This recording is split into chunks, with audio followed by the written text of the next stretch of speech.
Hi children, today we'll start standard 9, science 1, chapter number 3, current electricity. Now all of you know electricity. Yes, electricity is the main part of our living. Yes, without electricity we cannot live. Electricity is our basic need in our day-to-day life. Electricity is used in power supply, hospitals, banks, offices, private institutions. Yes, also we help of make of generators. So generators we use in all these places, and generators have need electricity. Yes.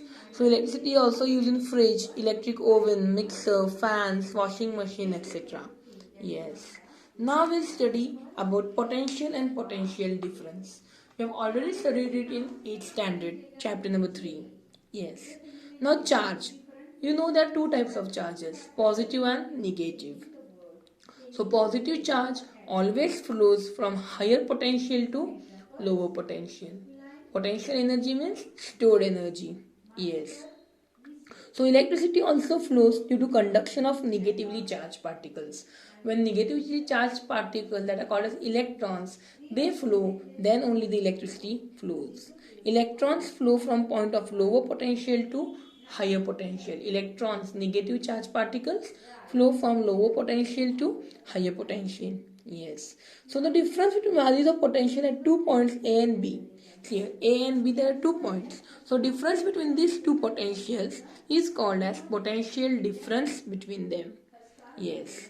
So when these two potential differences are conducted, when these two charges are connected by a conducting wire, then the potential difference is created between them. Yes. This flow will continue, electrons will start flowing, and this flow will continue until the two conductors have same potential. The electrons will come unless and until the both positive and negative charges poles have the same potential. Okay. Yes, and when it becomes zero, when both have equal potential, then only the flow of electron will stop. Now we'll study the potential difference of a cell. The difference between positive and negative terminals of cell is called potential difference of the cell. Potential difference is caused by chemical reactions which take place inside the cell. So what is the difference? What is the formula to find potential difference? Work upon total charge transferred. So potential difference is denoted as V equals to capital W upon capital Q. The unit of potential difference is volt. Okay. So now see the free electrons. The electrons, some are the electrons are free which can move freely in the atom without any restriction. So these are free electrons. Yes. Next see free electrons. Every atom of metallic conductor has one or more outermost electrons at outer orbit, outer valence electrons, which are very weakly bound, very weakly attached to the nucleus. These are called free electrons. Yes. The negative charge of electrons also get transferred as a result of this motion. Due to this motion, negative charge also can be transferred. Free electrons in conductor are the carriers of negative charge. So the free electrons carry the negative charge. See next, current flowing through a wire. As shown in figure 3.4a, there random motion. Electrons are moving in any motion they want in the metal wire, and there are electrons in the metal. Yes. So here, when we connect the ends of wire to two terminals of cell, here see. Now if we connect the wire to two terminals of cell, they are aligned. They are going in a particular same direction due to the external force, that is electricity or the motion of charge. Yes. So being as electrons are there, being negatively charged, they start moving from lower potential. Lower means negative, negative to positive. So here see, this is negative and this is positive. So electrons start flowing from negative to positive. Yes. Due to this flow of electrons, current starts to flow through the wire. Due to this motion, current flows through the wire. Yes. Now we'll see about electric current. Electric current is a flow of electrons through conductor. Definition. Okay. So current is defined. What is current? It is a charge passing through a conductor in unit time. It is given by I equals to Q upon T. Q is the charge and T is the time, and I is denoted by current. The unit of charge in SI units is Coulomb, capital C.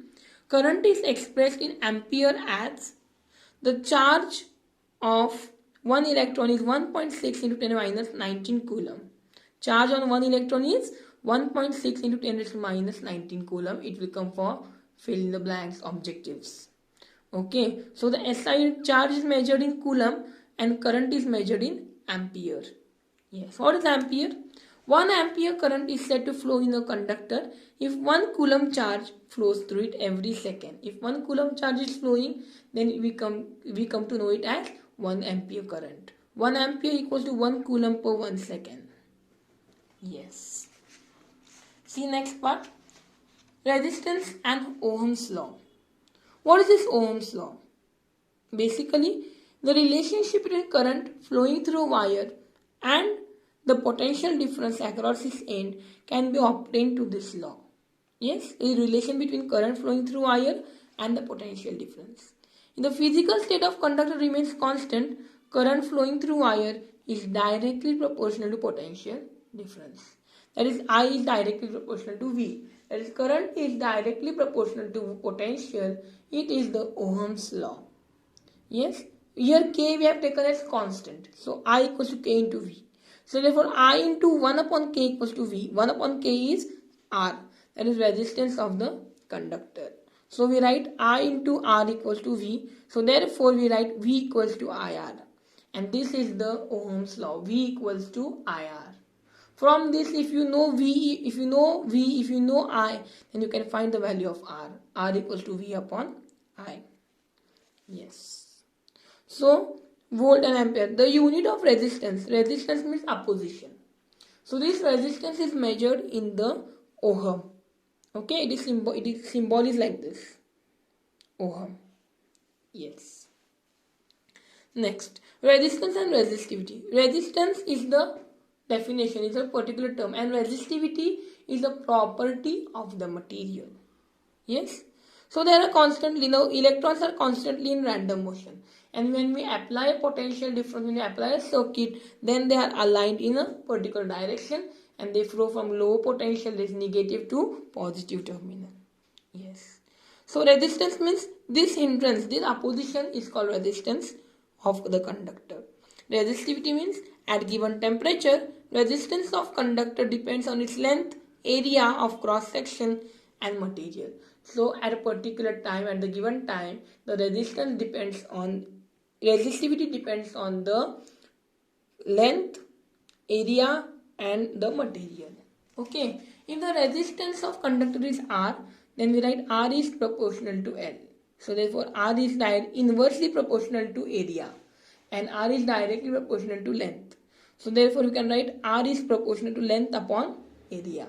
From first two equations we can write this.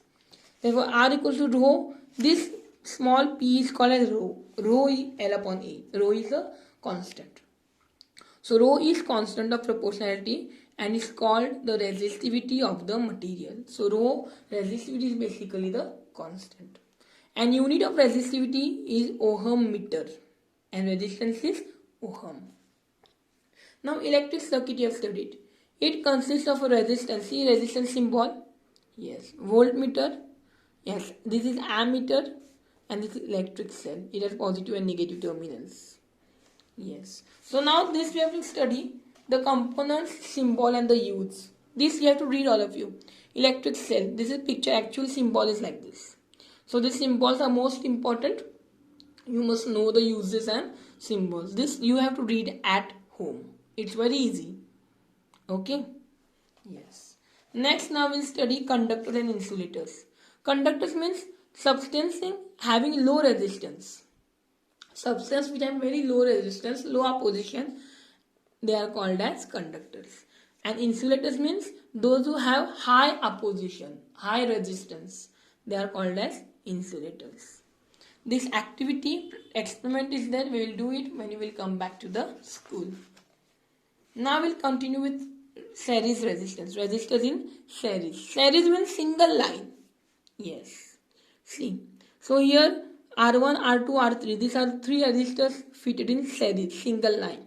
And voltmeter is fitted across it. Yes. Key is there, K, and electric cell E is there, and ammeter A is there. Here what you have to do? The three resistors. How will you find the voltage across them? V1 plus V2 plus V3.